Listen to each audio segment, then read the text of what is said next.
بسم اللہ الرحمن الرحیم۔ اللهم صل على سيدنا ومولانا محمد افضل صلواتك بعدد معلوماتك وبارك وسلم وصل عليه۔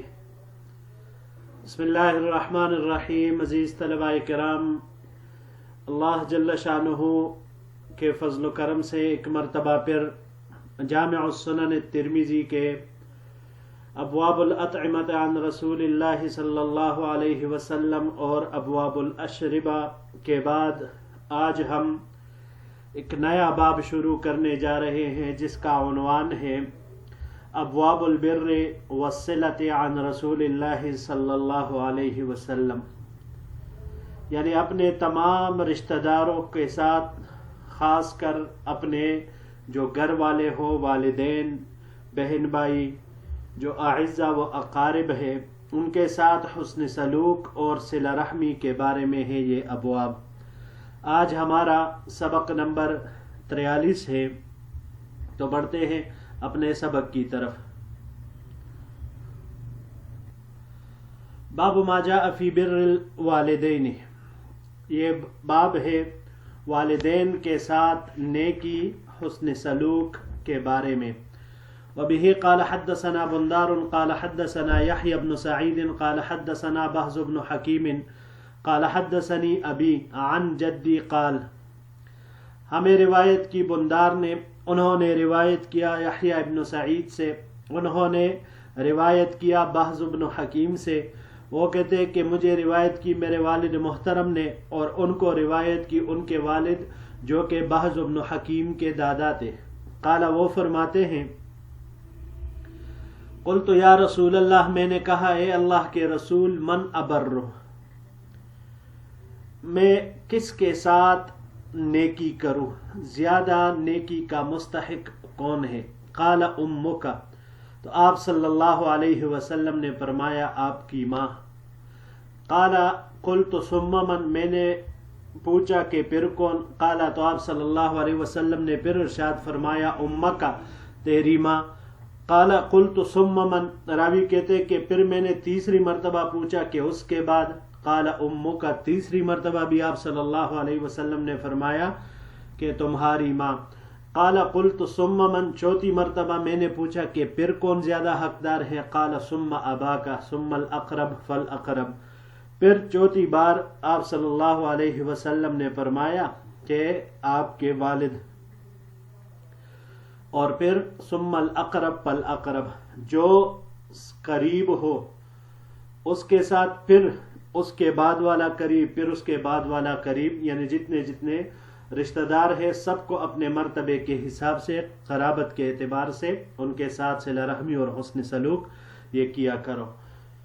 وفی الباب عن ابی ہریرہ وعبد اللہ بن عمرو وعائشہ وابی الدرداء، اس باب میں حضرت ابو ہریرہ، عبداللہ ابن عمر، ام المؤمنین عائشہ صدیقہ رضی اللہ تعالی عنہ، اور حضرت ابو الدرداء رضوان اللہ علیہم اجمعین، ان تمام حضرات سے روایات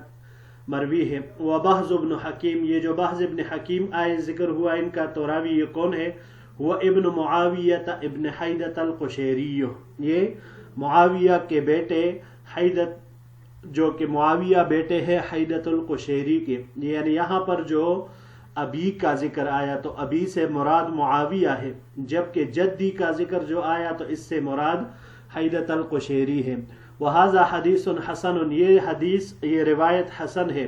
وقد تکلم شعبۃ فی بہز بن حکیم وہو ثقۃ عند اہل الحدیث، اور بہز بن حکیم کے بارے میں شعبہ نے کلام کیا ہے، لیکن وہ ثقہ ہے اہل حدیث کے ہاں۔ وروى عنه معمر وسفیان الثوری وحماد بن سلمة وغیر واحد من الائمہ، کیونکہ ان سے معمر،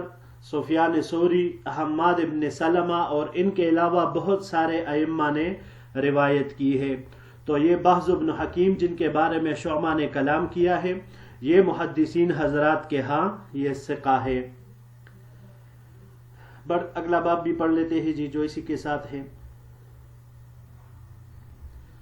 باب منہ، یہ باب بھی ما قبل کے یعنی والدین کے ساتھ احسان کے قبیل سے ہے۔ وبه قال حدثنا احمد بن محمد قال حدثنا عبد الله بن المبارك عن مسعودي عن الوليد ابن عيزار عن ابي عمرو الشيباني عن ابن مسعود رضی اللہ تعالی عنہ قال، ہمیں روایت کیا احمد بن محمد نے، انہوں نے روایت کیا عبداللہ ابن مبارک سے، انہوں نے مسعودی سے، مسعودی نے ولید ابن عیزار سے، انہوں نے ابو عمر الشیبانی سے، اور انہوں نے عبداللہ ابن مسعود رضی اللہ تعالی عنہ سے۔ عبداللہ ابن مسعود رضی اللہ تعالی عنہ فرماتے ہیں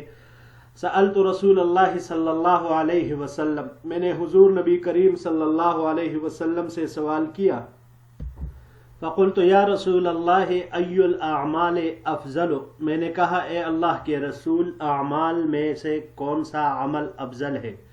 قال، آپ صلی اللہ علیہ وسلم نے ارشاد فرمایا الصلاۃ لمیقاتها، نماز اپنے اوقات میں ادا کرنا، اپنے مقررہ وقت کے اندر اندر ہر نماز کو ادا کرنا۔ قلت ثم ماذا یا رسول اللہ، پھر میں نے کہا کہ اللہ کے رسول پھر اس کے بعد کون سا عمل ہے؟ قال بر الوالدین، والدین کے ساتھ نیکی کرنا۔ قال قلت ثم ماذا یا رسول اللہ، پھر میں نے عرض کیا اللہ کے رسول اس کے بعد کیا ہے؟ قال الجہاد فی سبیل اللہ، آپ صلی اللہ علیہ وسلم نے ارشاد فرمایا اللہ کے راستے میں جہاد کرنا۔ ثم سکت عنی رسول اللہ صلی اللہ علیہ وسلم ولو استزدته لزادنی، پھر اللہ کے رسول صلی اللہ علیہ وسلم مجھ سے خاموش ہوئے، اگر میں مزید پوچھتا تو آپ صلی اللہ علیہ وسلم مجھے مزید بہترین اعمال کی نشاندہی فرماتے۔ ھذا حدیث حسن صحیح، یہ حدیث حسن صحیح ہے۔ وقد رواہ الشیبانی وشعبۃ وغیر واحد عن الولید ابن عیزار، اس روایت کو شیبانی نے شعبہ سے اور بہت سارے علماء نے ولید ابن عیزار سے روایت کیا ہے۔ وقد روی ھذا الحدیث من غیر وجہ عن ابی عمرو الشیبانی عن ابن مسعود وابو عمرو الشیبانی اسمہ سعد بن ایاس، اس روایت کو ابو عمر الشیبانی نے ابن مسعود یعنی عبداللہ ابن مسعود رضی اللہ تعالیٰ عنہ سے دوسری سند کے ساتھ روایت کیا ہے، اور ابو عمر شیبانی تو ان کا نام سعد ابن ایاس ہے۔ جی عزیز طلباء کرام، ابواب الاطعمہ اور ابواب الاشربہ کے بعد ابواب البر والصلہ، امام ترمذی رحمۃ اللہ علیہ نے ان کو ذکر کیا ہے اسی ترتیب کے ساتھ۔ تو اب ابواب البر والصلہ عن رسول اللہ صلی اللہ علیہ وسلم، اس کا ما قبل کے ساتھ کیا ربط آ رہا ہے؟ تو یاد رکھیے اس کے مختلف ربط مصنفین، شارحین نے، محدثین حضرات نے ذکر فرمائے ہیں۔ پہلا، طعام اور شراب اس پر جسمانی زندگی کا دار و مدار ہے، جیسے اس کے بغیر انسان کی زندگی نہیں گزرتی، تو اسی طرح انسان کی روحانی اور معنوی زندگی کے لیے اور انسان کو جو صفات ممتاز کرتی ہے اس کے بغیر بھی انسان کی زندگی کا گزر بسر وہ ممکن نہیں ہے۔ تو جو جسمانی ضروریات ہیں ان کو ابتدا میں ذکر کرنے کے بعد، ان کی تہذیب کے بعد، حلال و حرام کے بعد ذکر کرنے کے بعد اب آتے ہیں کہ جو اس کے بعد سب سے اہم ہے، ان صفات کی وجہ سے جو انسان کو انسان بناتے ہیں اور انسان کو اشرف المخلوقات کے مرتبے پر فائز کرتے ہیں، تو اب یہاں پر وہ روحانی اور معنوی اعتبار سے وہ صفات ذکر فرما رہے ہیں۔ دوسرا فرق بعض حضرات نے یہ ذکر کیا ہے کہ ما قبل ابواب کا تعلق خلق کے ساتھ یعنی ظاہری جسم کے ساتھ تھا، اور یہاں پر آپ اس کو دوسرے معنوں میں یوں کہہ سکتے ہیں کہ یہ خلق یعنی باطنی صفات کے ساتھ ہے۔ دونوں میں کوئی خاص فرق نہیں ہے، لیکن بہرحال ذکر کیے ہیں تو میں نے آپ حضرات کے سامنے پیش کر دی ہے کہ جس طرح جسمانی تربیت اور نشو و نما میں اطعمہ اور اشربہ وہ اس کا دخل ہوتا ہے، تو اسی طرح انسان کے روحانی اور معنوی زندگی میں بھی اس کو اخلاق، اس کے لیے ہدایات وہ سامنے رکھنا ضروری ہوتا ہے، جس کو لے کر انسان پھر آگے بڑھتا ہے۔ پھر ان میں سے سب سے پہلے بر الوالدین کو مقدم کیا۔ بر الوالدین کو مقدم اس لیے کیا کہ اللہ جل شانہ نے قرآن کریم میں والدین کے ساتھ حسن سلوک کی تاکید کی ہے، اور اللہ جل شانہ نے حقوق العباد میں سے سب سے پہلے والدین کے ساتھ حسن سلوک کا ذکر کیا ہے، کیونکہ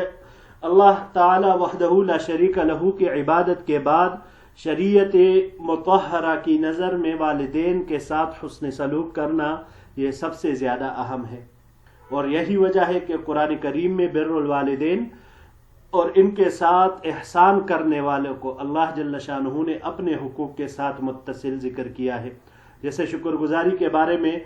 ارشاد خداوندی ہے انشکر لی ولوالدیک، یعنی کہ میرا شکریہ ادا کرو اور اپنے والدین کا شکر گزار بنو۔ اسی طرح ایک اور جگہ ہم پڑھتے ہیں قرآن کریم میں ارشاد باری تعالی ہے وَقَضَى رَبُّكَ أَلَّا تَعْبُدُوا إِلَّا إِيَّاهُ وَبِالْوَالِدَيْنِ إِحْسَانًا، الا ایاہ سورہ بنی اسرائیل میں ذکر ہے یہ کہ اپنا ذکر کیا، پھر اپنے ساتھ والدین کے بارے میں ذکر فرمایا کہ والدین کے ساتھ حسن سلوک کیا کرے، احسان کرے۔ لہٰذا قرآن کریم نے حقوق العباد میں سے کسی اور چیز کو اتنی اہمیت نہیں دی جتنی اہمیت حقوق الوالدین کو دی ہے، تو اسی وجہ سے امام ترمذی رحمۃ اللہ علیہ نے بھی یہاں پر سب سے پہلے والدین ہی کے حقوق کے بارے میں ابتدا کی۔ دیکھیے کائنات کا سب سے بڑا محسن اور منعم حقیقی وہ اللہ جل شانہ وحدہ لا شریک کی ذات ہے، کیونکہ کائنات کو تخلیق اللہ نے کیا ہے،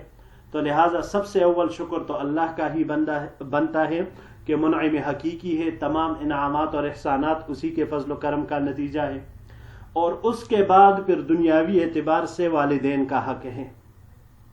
کیونکہ والدہ ہی ہوتی ہے جو بچے کو جنتی ہے، پھر اس کی پرورش میں دونوں والد اگر کماتا ہے باہر اور اپنی بیوی اور بچوں کی آرام اور ان کے سکون اور آرائش کا خیال رکھتا ہے، تو والدہ بچے کی تربیت، اس کے ہر طرح کے خیال رکھنے میں وہ مصروف رہتی ہے، تو لہٰذا ان کا احسان پھر اللہ جل شانہ کے بعد وہ جتنا بنتا ہے اتنا اور کسی مخلوق کا نہیں بنتا۔ اب اس پہلی روایت میں آپ صلی اللہ علیہ وسلم سے جب پوچھا گیا کہ میری نیکی کا سب سے زیادہ حقدار حسن سلوک کا، احسان کا، نیک سلوک کا وہ کون حقدار ہے، تو 3 مرتبہ آپ صلی اللہ علیہ وسلم نے ماں کا ذکر کیا، اور 4تھی مرتبہ میں پھر والد کا ذکر، اور پھر ساتھ ہی اقرب فراقرب کے اعتبار سے باقی رشتہ دار۔ تو دیکھیے وجہ اس کی یہ ہے کہ والدہ اس کی مشقت صعوبت بہت زیادہ ہے۔ مثال کے طور پر پہلی صعوبت 9 مہینے تک بچے کو اپنے پیٹ میں پالنا، اس کو لے کر پھرنا، تو یہ حالت بہت ہی ایک سخت قسم کی حالت ہے۔ اب اس سے جو اگلا مرحلہ آتا ہے، دوسرے نمبر پر جو صعوبت ہے وہ وضع حمل ہے، کہ وہ بھی ایک ایسا عمل ہے کہ جس سے والدہ کے اوپر بہت ساری تکلیفیں گزرتی ہے وضع حمل میں، اور تیسرے نمبر پر صعوبت وہ رضاعت وغیرہ ہے، دودھ پلانے کا، کہ بچے کو جو 2-2.5 سال بنا بر اختلاف دودھ پلایا جاتا ہے، تو یہ بھی ماں کے اوپر ایک تکلیف دہ ہوتا ہے، کیونکہ بسا اوقات بچے کی صحت کو مد نظر رکھتے ہوئے بہت ساری اچھی خوراکیں ایسی ہوتی ہے جن کو والدہ نہیں کھا سکتی کہ کہیں خدا نخواستہ بچے کے صحت پر اثر انداز نہ ہو جائے، کیونکہ ظاہر سی بات ہے بچے کے وہ ماں کا دودھ ہی پیتا ہے، اور ماں کا دودھ وہ بنے گا غذا سے، تو جس قسم کی غذا وہ بچے کی صحت کے لیے مناسب ہو، پھر ماں چاہے دل چاہے نہ چاہے، لیکن اللہ تعالیٰ نے ماں کو ایسا شفقت والا دل عطا کیا ہوتا ہے کہ پھر وہ بچے کے لیے وہ 2-2.5 سال اسی ہی طرح کی غذا، وہ چاہے اس کے طبیعت کے موافق ہو یا مخالف ہو، وہ اس کو استعمال کرتی ہے۔ لیکن یہاں پر یہ بات ذہن میں رہے کہ 3 مرتبہ والدہ کا حقوق ذکر کرنا اور صرف 4تھی بار والد کا ذکر کرنا، یہ بات یاد رکھے کہ اس کے بارے میں مفسرین لکھتے ہیں کہ راجح بات یہی ہے کہ والد اور والدہ میں کوئی فرق نہیں، دونوں اولاد کے لیے مساوی حیثیت رکھتے ہیں، دونوں کی قدر و قیمت ایک ہیں۔ اور جہاں تک اس روایت کا تعلق ہے حدیث الباب کا، بعض ابن حکیم کے دادا کا، تو رسول اللہ صلی اللہ علیہ وسلم یہاں پر یہ ذکر کرنا مقصود نہیں ہے کہ آپ صلی اللہ علیہ وسلم ماں کو فوقیت دے رہے ہیں باپ کے اوپر، اس کا یہ مقصد ہرگز نہیں، مگر یہاں آپ صلی اللہ علیہ وسلم کا تینوں بار امکا کے ساتھ کہنا یہ سوال کرنے والے کی حالات کی وجہ سے تھا کہ رسول اللہ صلی اللہ علیہ وسلم ایک حکیم شخصیت تھی۔ آپ صلی اللہ علیہ وسلم اس شخص کے حالات کو دیکھ کر ہی اس کو جواب دیا کرتے تھے، تو وہ چونکہ اپنے ماں کے حقوق کے متعلق بے پرواہی کا مظاہرہ کر رہا تھا، تو اسی لیے آپ صلی اللہ علیہ وسلم نے اس کو 3 مرتبہ والدہ کا ذکر فرمایا۔ اور یہ عموماً ہوتا ہے کیونکہ ماں ایک انتہائی نرم دل والی ہوتی ہے، والد کے سامنے کوئی بھی سر نہیں اٹھاتا، لیکن عموماً ماں کے سامنے تیزی کرتے ہیں، بد اخلاقی بدتمیزی کرتے ہیں۔ اللہ ہم سب کو اپنے حفظ و امان میں رکھے۔ تو اس طرح کرنے سے پھر وہ اکثر ماں ہی وہ ساری تکلیفیں اٹھاتی ہے۔ تو آپ صلی اللہ علیہ وسلم نے 3 مرتبہ ذکر اس لیے فرمایا کہ ماں کمزور ہے، کمزور مخلوق ہے، عورت ہے، صنف نازک ہے، تو باپ کے سامنے نہیں کرتا، کیونکہ اس کے سامنے کرے گا 1-2 لگا کر اس کو سیدھا کر دے گا بیٹے کو یا بیٹی ہو، لیکن اب ماں ایسے نہیں کر سکتی، ماں بہت نرم دل ہوتی ہے۔ تو اس وجہ سے آپ صلی اللہ علیہ وسلم نے اس طرح فرمایا کہ بھائی اپنی ماں کی اہمیت وہ اس کی خدمت آپ کی زیادہ مستحق ہے آپ کی ماں۔ تو اس وجہ سے بعض علماء کہتے ہیں کہ بھائی دیکھیے نیکی حسن سلوک زیادہ